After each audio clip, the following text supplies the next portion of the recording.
Bismillahirrahmanirrahim. Assalamualaikum. Kita lanjut di mata kuliah analisis regresi. Sebentar. Nah, kalau di pembahasan sebelumnya kan sudah masuk di regresi yang lebih kompleks gitu ya. Ada yang polinomial X-nya macam-macam. Ada yang pakai transformasi respon dan lain sebagainya. Nah, sekarang kita masuk ke special cases. Di sini ada kasus-kasus spesial, kasus-kasus khusus yang akan muncul ketika kita melakukan analisis regresi. Gitu. Nah, sekarang kita akan bahas beberapa masalah khusus yang muncul dalam regresi. Jadi ada 4 di sini yang akan kita bahas. Yang pertama adalah heteroskedastisitas varian, kemudian autokorelasi residual, asumsi kenormalan tidak terpenuhi, dan adanya multiko. Jadi kalau teman-teman ingat model umum regresi itu kan Y sama dengan Fx plus error gitu ya. Nah, di sini errornya itu kan berdistribusi normal IIDN gitu ya,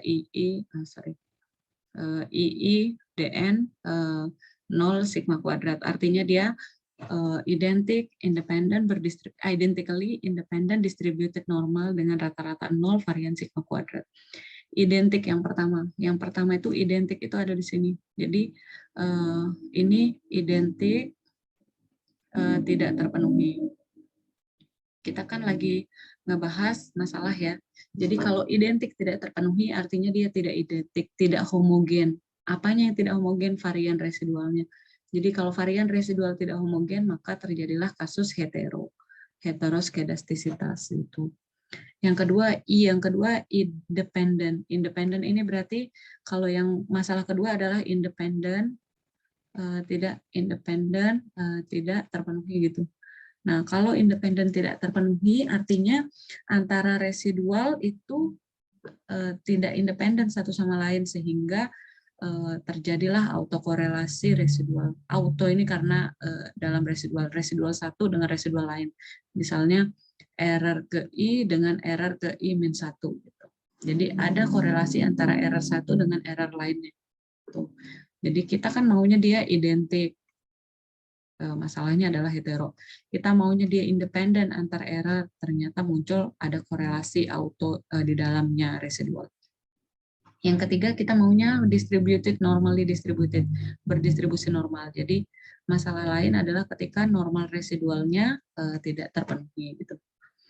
Nah, selain itu ada juga masalah yang muncul ketika adanya multikolineritas prediktor. Apa sih maksudnya multiko ini? Jadi kan kita punya Y versus X1, X2 sampai XP misalnya. Multiko ini terjadi ketika antar X ini berpengaruh satu sama lain. Padahal harusnya sesama X ini tidak boleh ada hubungan gitu. Tidak boleh ada korelasi yang kuat.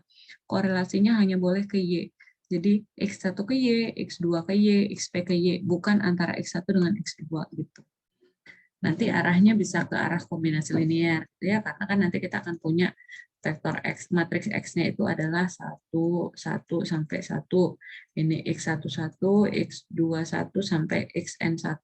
Ini X12, X22 sampai Xn2 dan seterusnya gitu. Nah, kalau sampai dia ada korelasi antara X dengan X, misalnya ini X1, ini X2, artinya itu terjadi multiko dan itu yang kita hindari. Jangan sampai dia bergantung linear antar X-nya. Resikonya apa kalau misalnya bergantung linear?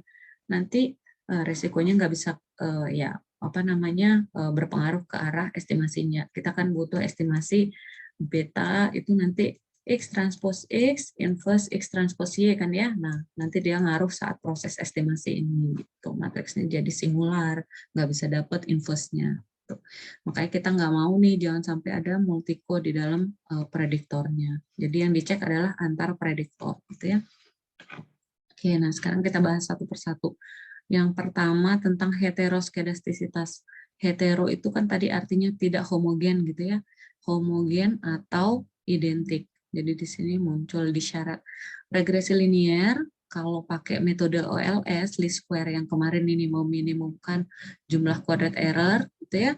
Nah, dia syaratnya harus punya varian identik gitu. Jadi variannya harus identik atau sama atau homogen.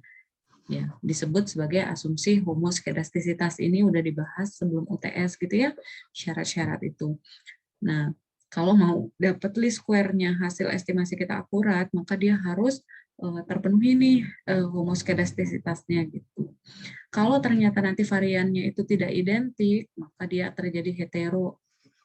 Jadi kita kalau sampai tidak terpenuhi variannya tidak identik, maka terjadi hetero. Nah, ini masalah yang bisa muncul.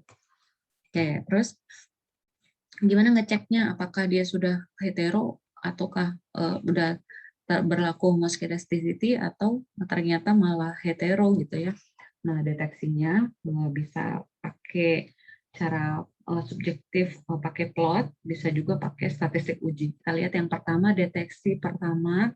Di sini kita akan pakai plot. Jadi apa yang bisa dipakai plotnya? Antara plot prediksi itu apa? Y, I, topi dengan residual. Residual berarti EI. Boleh diplotin antara EI dengan residual. Atau plot antara si variabel bebas XI dengan residual EI. Gitu. Nah, jika sampai plotnya, kita boleh pakai plot atas atau bawah ya, 1 atau 2. Kalau sampai plotnya membentuk pola, gitu ya, maka perubahan prediktor atau respon mempengaruhi residual. Jadi kalian, teman-teman nanti akan bikin polanya kayak gini. Boleh antara EI, kok EI di sini? Antara si, cara delete-nya, nggak usah. Saya pakai eraser. Nah, antara si pointernya. Nah, di sini EI-nya itu adalah di sini EI. Di sini boleh pakai YI topi, boleh pakai XI. Nah, kalau sampai di sini ada pola, misalnya polanya nih gini linear. Artinya apa? Artinya YI atau artinya si error kita itu dipengaruhi kan? Pengaruhnya kuat oleh prediktor ataupun respon gitu. Nah, itu yang kita tidak mau. Kita nggak mau ada pola. Artinya kita nggak mau error ini dipengaruhi oleh apapun.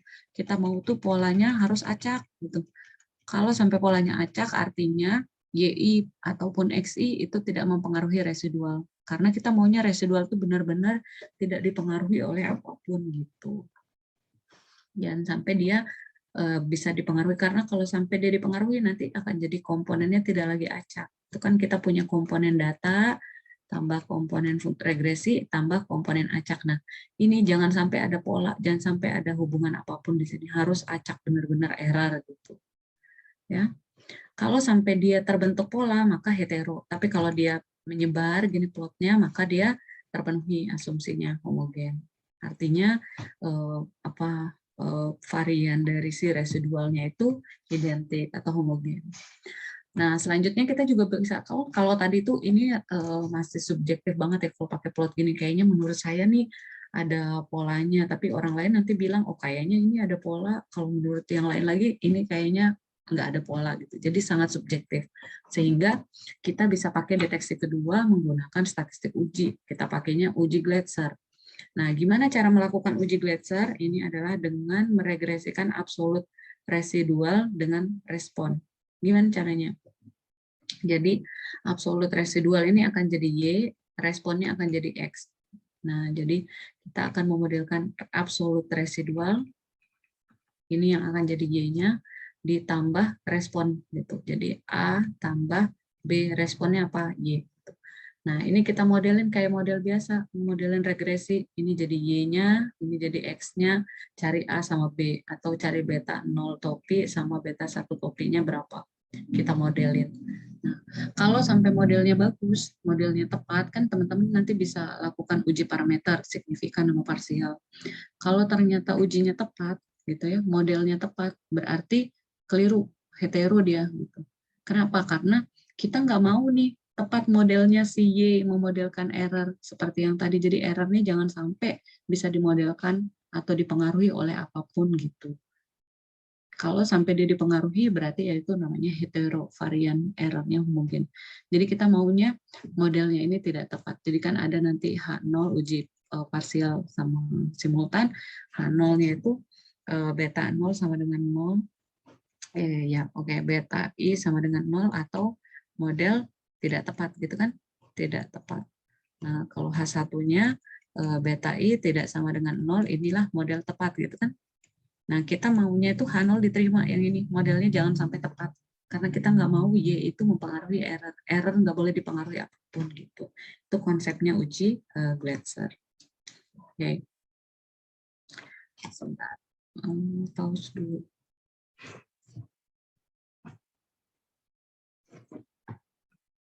Oke. Sebentar.